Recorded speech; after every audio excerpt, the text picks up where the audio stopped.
네, 안녕하세요. 화요일의 남자 이상화 세무사입니다. 오늘 또 어김없이 모래세무 22화로 여러분들을 찾아뵙게 되었고요.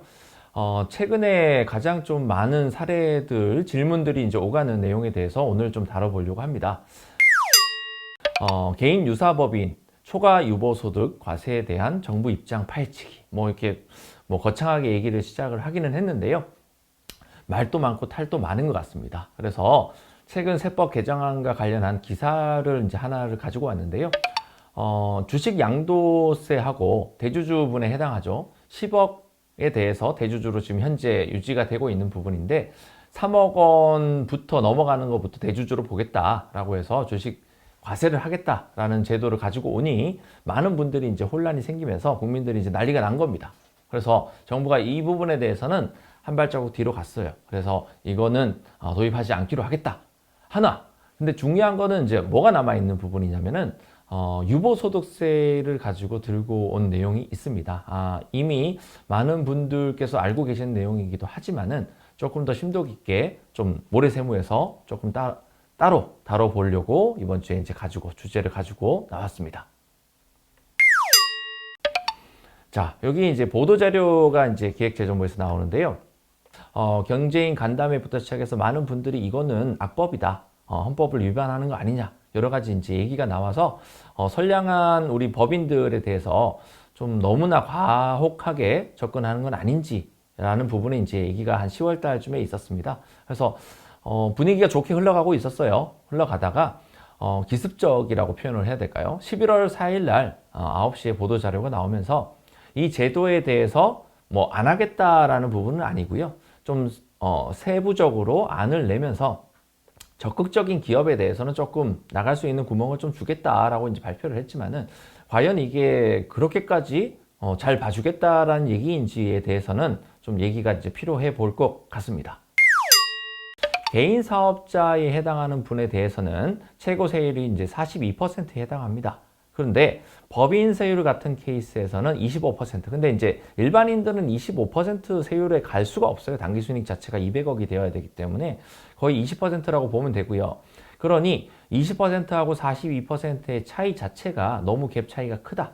근데 이 비교 자체도 좀 잘못된 비교에 해당을 합니다. 뒤에도 나오겠지만은 법인은 두 가지의 세금을 내는 거예요. 법인이 법인세를 내고 법인의 주주이자 주주에 해당하는 사람들이 이 나머지 20% 세금 냈으면 80% 남잖아요. 그럼 80%를 언젠가는 가져갈 건데 그 언젠가 가져갈 때에 여기 옆에 있는 개인소득세율로 과세를 하겠다. 이게 지금 현재까지의 우리나라의 법의 기본이었습니다. 근데 이번 입법 예고안이 나오면서 몇몇의 기업들에 대해서는 이따가 이제 사례도 나타내게 되는 부분인데요.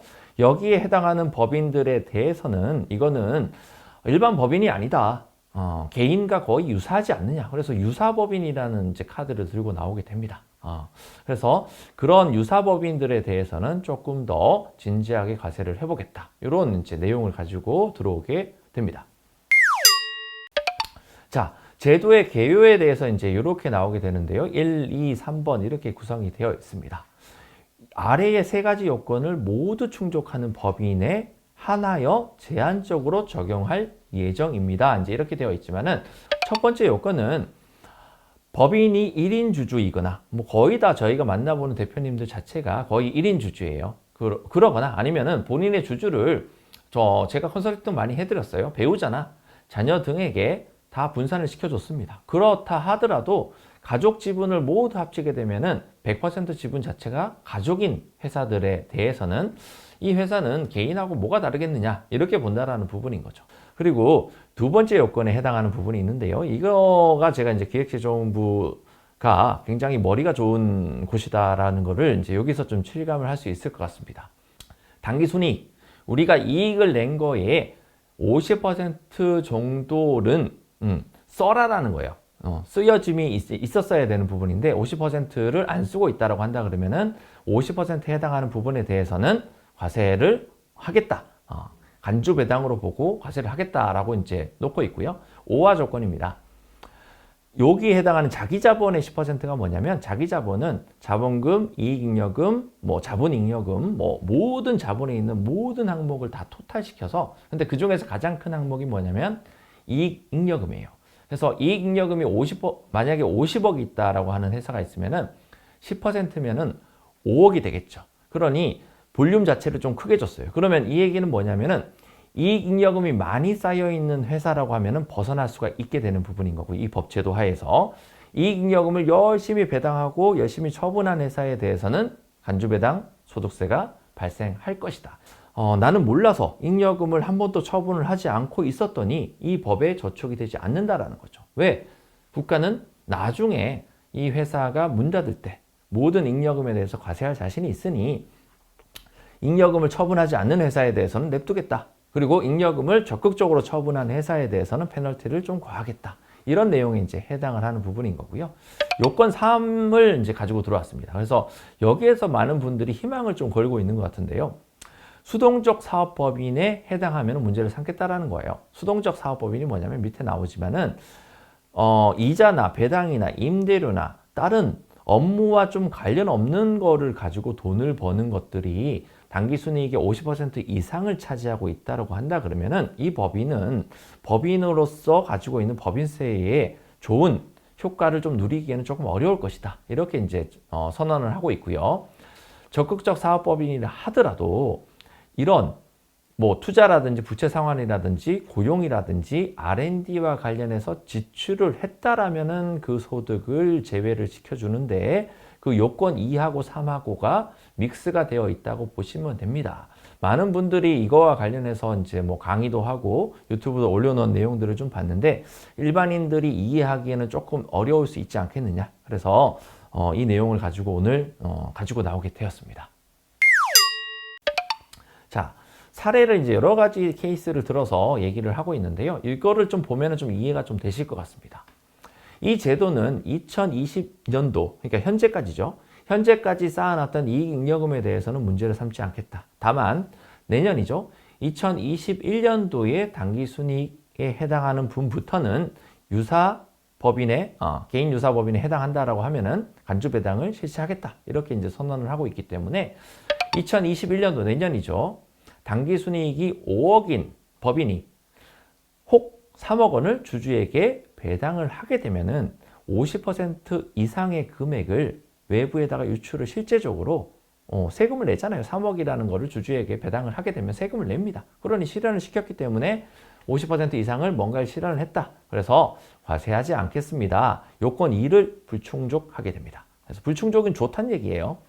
아까 앞에 있었던 걸 모두 충족하게 되면은 국가가 따로 당신네들이 아무 액션을 취하지 않았기 때문에 우리가 직접적으로 친절하게 과세를 시켜드리겠습니다. 이렇게 선언을 하는 겁니다.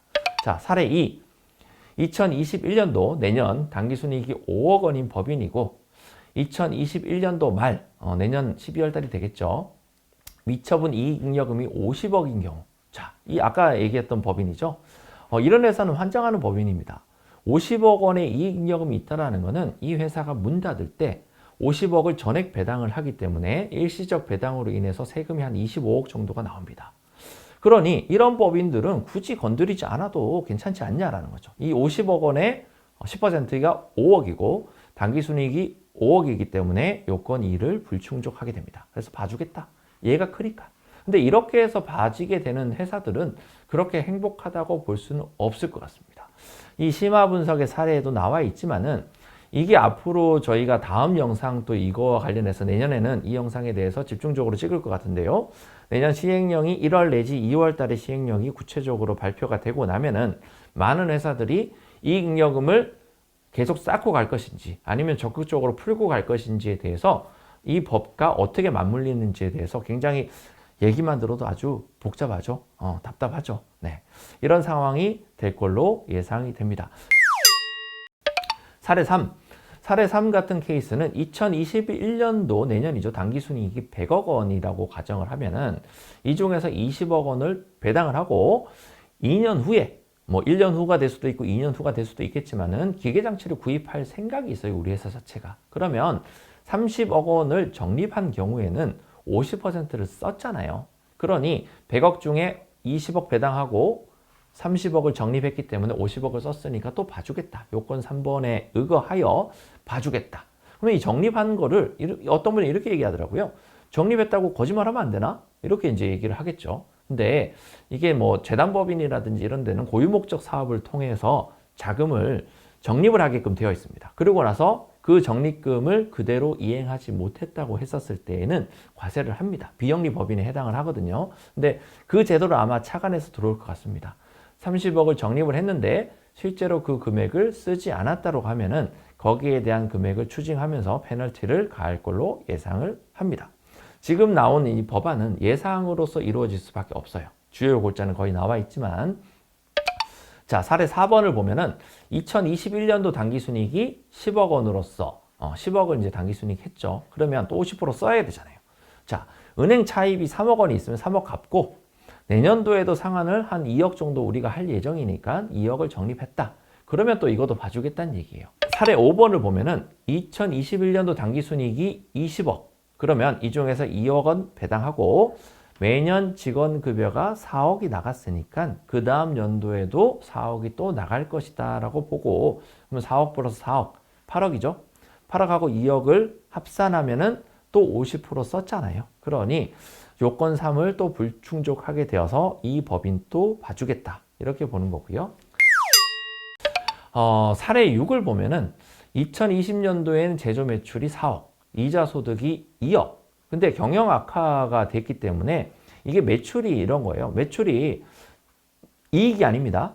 제조 매출이 4억이고 이자 매출이 2억인 거예요. 그러면 6억 중에서 베이스가 이렇게 구성이 되어 있으니 이 회사는 수동적 회사라고 볼 수 없는데, 희한하게도 2021년도에는 제조 매출이 훅 줄었어요. 그래서 1억 원밖에 안 되고 이자 소득은 그대로 2억 원이 발생했다고 하면은 의도치 않게 수동적 법인이 됩니다. 근데 이런 법인은 이걸 탈피하려고 그러면은 이자 소득 받아서 급여라도 1억을 쓰라는 얘기예요. 참 웃긴 얘기가 되는 부분인 거죠. 사례 7. 사례 7 같은 케이스는 20년까지 미처분 이익여금이 10억의 누적이 되어 있으나 21년도에 적자가 쭉 발생하게 되면은 뭐 잉여금이 근데 얼마든 상관없을 것 같아요.